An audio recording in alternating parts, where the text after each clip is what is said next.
Eh bien salut tout le monde, c'est AZK, bienvenue pour ce DeFi Actu du 23 novembre 2023, j'espère que vous allez bien. J'ai pas tant d'actu que ça pour aujourd'hui, mais il y a quand même du lourd, vous allez le voir.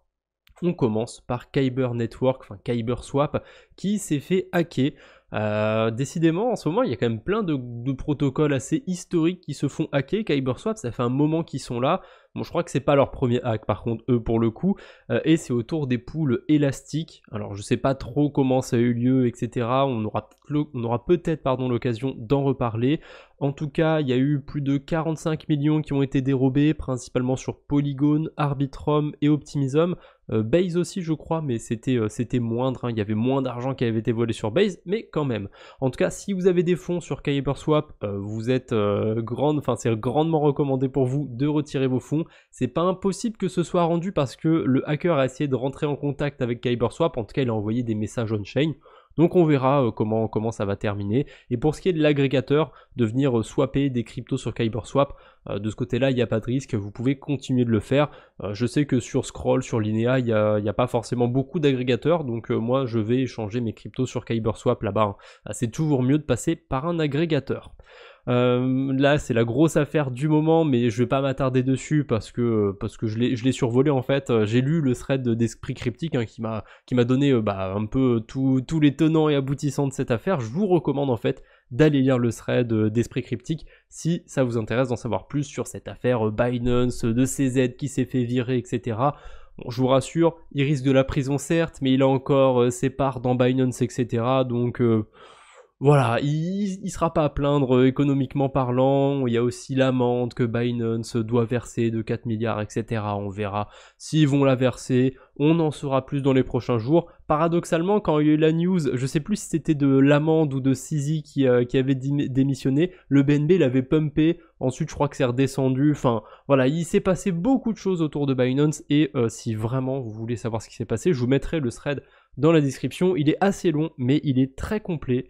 Voilà, je sais pas s'il y a un contenu aussi complet que ça autour de cette histoire. Donc, je vous invite à les lire si ça vous intéresse, si vous n'êtes pas trop renseigné sur cette affaire.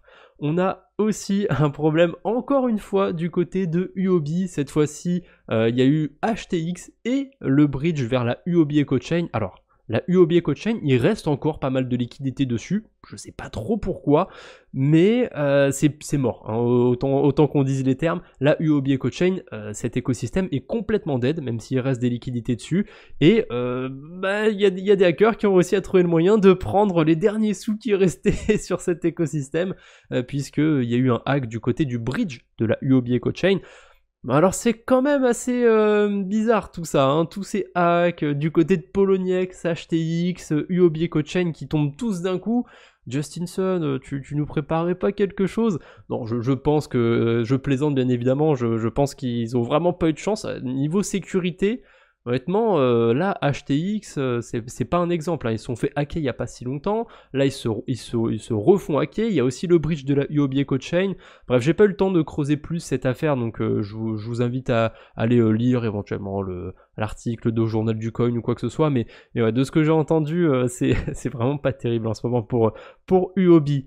Ah, Pierre Jaquel nous a quittés. Mais qui c'est Pierre Jaquel? Eh bien Pierre Jaquel, c'est le gars qui avait fait beaucoup parler de lui il n'y a pas si longtemps, parce qu'il avait un master en économie monétaire quand même. Attendez, je sais plus, non, il avait une licence, il avait bientôt son master, bon je m'en souviens plus de ce qu'il avait, enfin bref, le gars quand même super intelligent, et du coup il nous avait fait un thread pour nous dire que Bitcoin c'était pas bien, blablabla.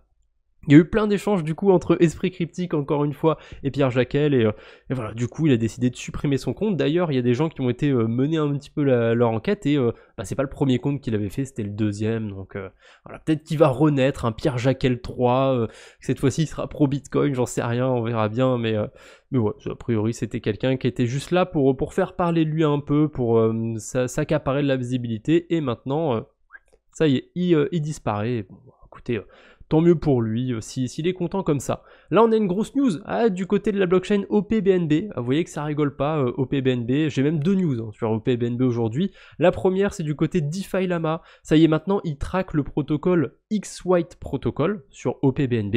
Et on peut voir qu'il y a quand même 50 centimes de TVL. Ça, c'est pas mal. Je pense que Ça méritait d'être souligné. Alors, ça me termine DeFi Lama.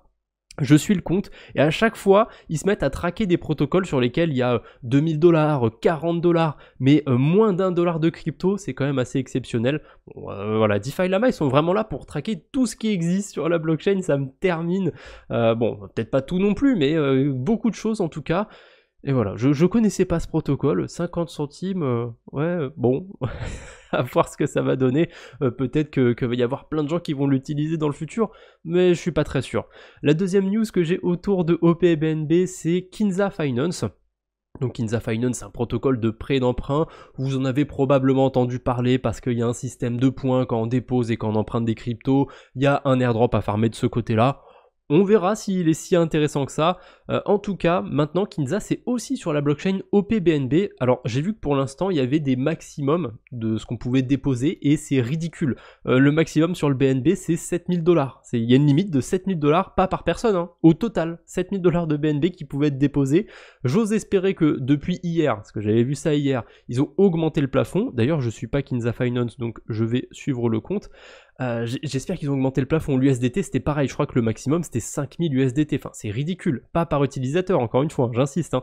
Au total, c'est qu'est-ce qu'ils veulent faire avec 10 000 $ sur un protocole de lending, même si les frais sont pas chers et tout, je comprends, mais bref, on verra. En tout cas maintenant il y a l'USDT, il commence à se déployer sur OPBNB, c'est le premier protocole de lending je crois, donc OPBNB, ils sont très en retard, je trouve. Après, c'est pas un layer 2 sur Ethereum, hein. C'est un layer 2 sur la Binance Smart Chain. Donc, voilà, c'est pas terrible, mais bon, ils continuent de construire leur écosystème Binance. On verra ce que ça va donner. Allez, TimeSwap, je vous en ai parlé dans la dernière news, je crois, dans le dernier DeFi Actu. TimeSwap, ils ont lancé une nouvelle pool sur Polygon ZKEVM et vous vous en doutez bien, on va pouvoir pré-farmer du token time. Ouh, c'est super. Alors moi, j'ai pas spécialement de liquidité hein, sur ZKEVM, donc je pense pas le faire. Mais si jamais vous avez du Matic là-bas, eh ben, vous pouvez déposer vos Matic et avoir des intérêts dans le token time. Voilà, c'est sympathique, vous aurez aussi des intérêts dans le token Matic, hein, puisque le protocole il continue de tourner normalement, vous avez juste des intérêts par-dessus. Ce qu'il faut savoir par rapport au time, le token time, c'est qu'il n'est pas encore lancé, c'est du pré-farming. Donc pour l'instant, l'APR il est estimé par rapport à un prix auquel le token va être lancé, mais s'il se pète la gueule dès que le token est lancé, c'est comme si vous aviez eu un petit APR dessus. À l'inverse, hein, si le token time il explose à son lancement, c'est comme si votre APR il était encore plus élevé que ça. Donc on va voir ce que ça va donner ce token time, ça fait un petit moment que j'en parle, j'espère que le pré-farming il va pas durer des années et des années. Je pense que aux horizons 2024 ça devrait être lancé, mais bon on verra bien. J'ai l'impression que ça commence à prendre un petit peu de temps. J'espère qu'ils vont pas trop s'éterniser sur ce pré-farming. Blast. Blast c'est le gros sujet du moment. Je vous prépare une petite vidéo sur ça sur la chaîne principale, donc je vais pas trop m'éterniser dessus. Vous en avez probablement entendu parler partout. On parle de Blast, on parle d'airdrop. Vous avez probablement vu aussi des posts qui vous disaient que c'était pas aussi beau que ça, et c'est pas aussi beau que ça, puisque pour l'instant on peut déposer des fonds sur Blast, mais on peut pas les récupérer. Et le plus absurde, c'est que la blockchain, elle existe même pas encore. Ils ont même pas encore de testnet. C'est assez ouf. Et ils vous parlent déjà d'airdrop, etc. Donc, je vais pas spoiler ma vidéo, mais vous doutez bien que je suis pas très bullish sur ça. Je pense pas que ce soit l'airdrop à farmer. Je pense que c'est clairement un piège. Et en ce moment, tout se passe plutôt bien pour Blast. Ils ont 300 millions de dollars déjà. Ils ont réussi à s'accaparer ça en 4 jours. Je sais pas si vous vous rendez compte, 4 jours c'est rien, 300 millions c'est énorme, ça les fait monter dans le top 10 des TVL parmi toutes les blockchains sur la DeFi, c'est énorme, c'est au-dessus de Base, c'est au-dessus de Bitcoin, c'est complètement zinzin. Mais bref, je vais pas trop m'attarder dessus parce que je vais faire une vidéo sur la chaîne principale, je vous invite à aller me suivre sur la chaîne principale, à aller voir la vidéo que je prépare, mais les chiffres ont quand même tourné la tête. Et ça me fait dire que soit l'équipe derrière Blast, ils sont super bons en marketing, soit on est en bull run pour qu'il se passe des choses comme ça, pour qu'il y ait 300 millions qui rentrent sur un protocole qui n'a littéralement rien fait. Il y a rien de développé en fait. Il y a juste l'annonce, la promesse d'un airdrop. C'est quand même assez dingue. Désolé, j'en parle un petit peu quand même dans ces news, mais je trouve ça fou. On a du coup une news suite à ça, Blast qui aurait été attaqué. Alors bien évidemment c'est une fake news, c'est pas le vrai compte de PeckShield, j'y ai cru vite fait en voyant le tweet, ensuite j'ai vu le tag, hein, le compte, voilà, c'est pas du tout PeckShield, bon, voilà c'est comme ça, c'est une fake news, ils ont failli m'avoir les salauds, faites attention comme d'habitude aux fake news hein, sur les réseaux sociaux, jusqu'ici je pense pas avoir relevé de fake news en pensant que c'était une vraie news en vidéo, mais si jamais je dis un truc et que c'est faux, bah, n'hésitez pas à me le dire en commentaire, et n'hésitez pas à lire les commentaires aussi pour voir si j'ai pas dit de bêtises. Mais jusqu'ici, je pense que j'en ai pas fait, donc je suis assez content et je croise les doigts, pourvu que ça dure. Mais bon, à force de passer des news comme ça, une dizaine par vidéo, il y a bien un moment où je pense que je vais vous remonter un truc qui est faux, donc voilà. Même quand vous regardez des contenus news ou quoi de vidéos comme les miennes qui vous passent un petit peu en revue ces news, il peut y avoir des fake news qui passent, donc c'est un petit peu le fléau du moment, mais voilà, je voulais faire un petit point dessus, je trouvais ça intéressant, puis bon, comme le format est plus léger parce que j'ai pas beaucoup de news, ça s'y prêtait bien. On a Rabi Wallet aussi qui rajoute la possibilité, putain j'ai eu du mal, de cacher les transactions scam, les fausses transactions, les arnaques, vous savez les faux NFT que vous recevez, vous en avez probablement plein comme moi. C'était déjà possible sur l'extension, maintenant c'est possible sur la version PC de Rabi, donc c'est plutôt cool comme fonctionnalité. Il y a des fois où il y a quelques NFT, quelques conneries qui passent au travers du filet, mais généralement ça marche plutôt bien cette fonctionnalité. Pour terminer un peu cette vidéo, j'ai une news marrante à la fin et quelques rendements croustillants. Donc le premier rendement croustillant, c'est autour de Pendle. On a une nouvelle pool qui a été lancée autour du SUSDC.E. Alors l'USDC.E, c'est la première version de l'USDC sur Arbitrum, qui est bridgée depuis Ethereum et qui est encore utilisée, hein. C'est entre guillemets un vrai USDC, il n'y a pas trop de soucis par rapport à ça. Et le petit S devant, c'est parce que c'est sur Silo. Silo, c'est un protocole de prêt d'emprunt qui est sous perfusion de token Arbitrum en ce moment, et on a 60% d'intérêt dessus, on est payé majoritairement en ARB, c'est plutôt pas mal. Et la dernière news que j'avais pour aujourd'hui, c'est une whale qui a payé 83,65 bitcoins de frais de transaction pour une seule transaction, hein. Environ 3 milliards de dollars au cours actuel. Il a transféré au total 140 bitcoins, donc l'adresse à qui il a transféré des bitcoins en a reçu 56 à peu près.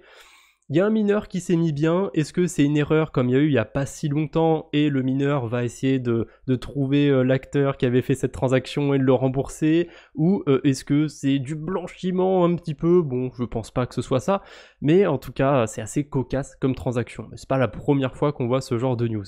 En tout cas c'est tout ce que j'avais pour aujourd'hui, j'espère que ça vous a plu, si c'est le cas n'hésitez pas à liker la vidéo, à vous abonner, on se retrouve bientôt j'espère, d'ici là portez-vous bien, salut tout le monde.